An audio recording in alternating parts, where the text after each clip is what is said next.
everybody, and I want to welcome everyone to this episode of the Booze Geek. My name is Chuck, I am your host, and on this episode, once again, we are still on the road in the great beer state of Michigan, and we are focusing on some small local craft breweries. So, what are we tasting today? Well, we are going to be tasting and reviewing a beer from Rockford Brewing, and they are located in Rockford, Michigan. So this is their Bloodlust. Their Bloodlust. And just for starters, I gotta say this, I love the choice for the pop top. I love the black top on this. I think it's eye-catching. It pops out, and with the rest of the black labeling, it looks awesome. But this is their Bloodlust. This is a blood orange hazy IPA. This IPA clocks in at 5.6% ABV. Now, I personally think that's a little bit high because, look, it's hot and humid out right now, and I'm thinking maybe a little day drinking, you got done cutting the grass, I want to crack one open, but hey, 5.6 works for me. I just think it should be a little lower, about 4.6. But we got to taste it. We don't know what's going on here. So without further ado, I'm going to crack this open because, like I said, it's hot out, and this just looks really yummy. So let's crack open the Bloodlust, the Blood Orange Hazy. Here we go. Boom, boom. Ooh. No smoke, but a lot of splash out of that can. But that's okay, we'll clean that up later. We get a nice little pour here.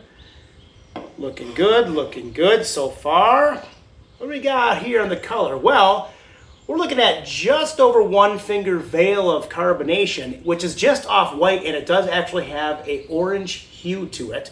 But it's definitely a hazy. It's got nice hazy color to it, and in the sunlight, we are getting little dark copper, but it's probably looking a little bit more orangish, but dark copper, dark burnt orange, nice hazy color. But let's give this a swirl and let's give this a nose.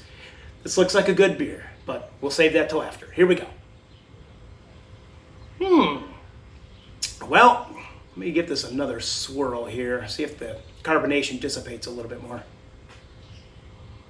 There we go, now it's starting to open up. We're definitely getting that blood orange. We are getting a little bit of nectarine, a little bit of lemon.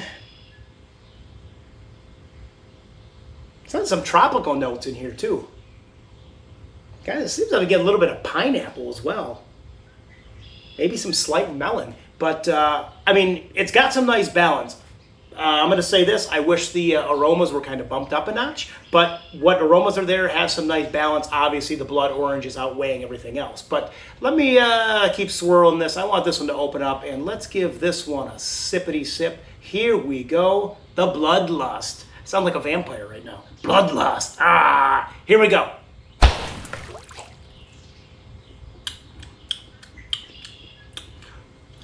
Wow. I'm taking another sip of this. Swip, I said swip again. Wow. I gotta admit.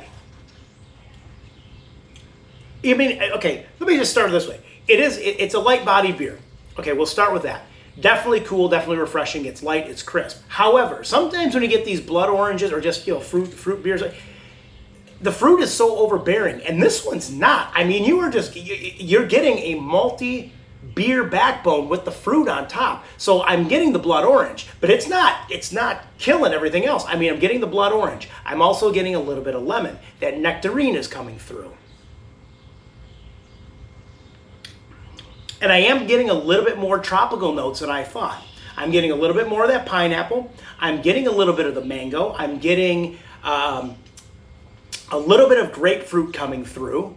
Yeah, it's way more tropical than I thought, but predominantly, it's still the blood orange on top of everything. But overall, I mean, it's like I said, it's rounded out by that nice, bready malt backbone, which is great. And the balance on this is really, really nice. It's not overbearing with the fruit, and everything is just kind of floating. It's like floating on a gentle river. You just have everything kind of floating along, and everything is kind of floating, and it's meshing. Tenet. If you got that one, that's pretty good. But yeah, it's just kind of floating along, and everything is really meshing with each other. I'm going to give this, I think I'm going to give this one a 9 on the pint-o-meter. It's not overbearing in fruit. I mean, it's got a lot of good stuff going for it. And, well, maybe it's a point higher because I do love the can. I love the labeling on this one. But, no, I'm giving this one a 9. This is really good. I'm taking one more sip. And, yes, this is very refreshing on a hot summer day. And on that token, I want to thank everyone for tuning into this on-the-road episode of the Booze Geek. I can't get the 2 quotes. I can only get one. Because, as always, we're having fun. It's summertime. So I want to thank everyone for tuning in. If you like the video, please give us a thumbs up. If you're new to the channel, hit the subscribe button. And as always, you can follow me at the websites, which are www.pubshaveapinted.com, or at the blog, which is www.pubshaveapinted.blogspot.com. And on that note, we will see you on the next episode. We might be on the road, we might not. Or we may just skip a few and still be on the road. Who knows? But on that token, as always, cheers, raise a pint, prost, and enjoy.